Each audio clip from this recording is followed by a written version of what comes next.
Archie's Madhouse, issue 52. London lore. Donald, who's wearing glasses now, wants to see a movie called London Swings. Sabrina has a better idea in her eyes and says that with a flick of her hand, they can go straight to London. How does she not realize he clearly just wants to see a movie? He just says he doesn't have his passport with him. He has a passport as a teenager. It's interesting that he already knew she was a witch and there's no bad consequences. She already suffers enough. You'd think she would zap up his passport for him. At first he thinks she goofed and just sent them both to the inside of a chimney, but this is just an exaggeration of the typical London fog. It's even more amusing when you realize that London isn't actually as rainy as you'd expect. He says he's only been in a fog in his algebra class. It's ironic that he says this when he has glasses, and I'd expect characters with glasses back then to always be portrayed as super smart. Sabrina points out a discotheque to him. The kind they've always been reading about, apparently. They're told that it's closed because it's 2 a.m. over here. As reality ensued, and there's a time zone difference. Why isn't Donald telling her that he wanted to see a movie, not go to London?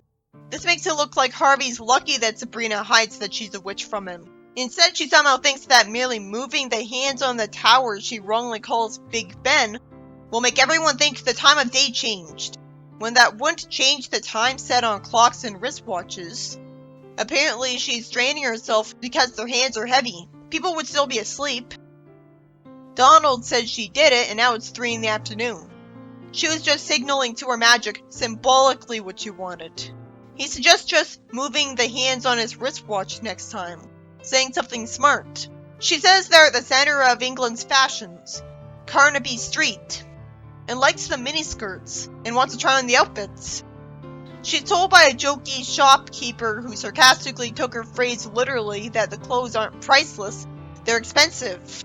Donald says right in front of the shopkeeper that it should be easy for Sabrina to conjure up the money for it. She's told that she conjured up American money. It makes sense that she did that. She's forgotten the incantation for English money. That makes sense because since when would she need to remember that?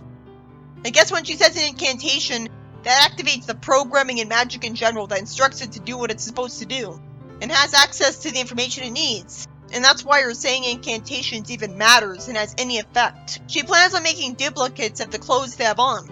She says this right in front of the shopkeeper like an idiot. So of course he doesn't like what's going on and plans on calling the police. But what makes him think the police would believe him? She even gave him the clothes back. So while she did pirate the clothes, she still left American money there. Isn't there any way he could exchange that for pounds? They get chased by a cop, who is somehow magically already there and able to chase them.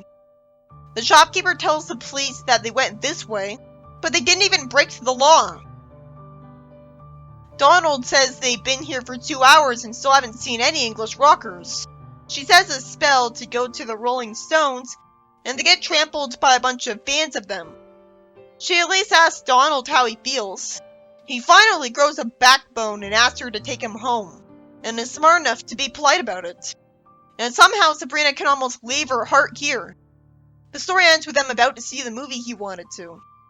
This story was about Sabrina taking her boyfriend to London when he clearly just wanted to see a movie with the word London in it. And she gets in trouble because she wanted to pirate clothes instead of buying them, because she didn't know how to zap up English money. And then there's a comedy page where Hilda's in a bad car and says that she knew she should have used her broom to make the trip, so I'm left to assume she only went in the car to humor her. The car's battery is dead, and she can tell because she sees its ghost, which was just done for a gag, but makes no sense.